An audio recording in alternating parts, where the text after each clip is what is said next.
নমস্কাৰ, মই এটি নতুন ভিডিঅ'লৈ আপোনালোক সকলোকে স্বাগতম জনাইছোঁ জেচমিন উকা ব্লগলৈ। আৰু আজি হৈছে 12 মাৰ্চ। আজি Assam police ABOP cut off ওলাইছে আৰু যোনবোৰ পাইছে মোৰ ফালৰ পৰা অভিনন্দন জ্ঞাপন কৰিছোঁ। শুভেচ্ছা থাকিল তোমালোকলৈ।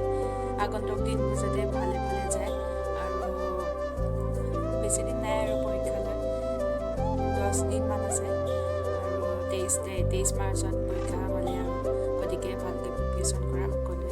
আৰু যোনবোৰ বেয়া হৈছে প্লিজ তোমালোকে মন বেয়া নকৰিবা আৰু পষ্ট ওলাব নতুনকৈ। গতিকে আৰু সেয়াই আৰু চবেই আশা কৰি থাকে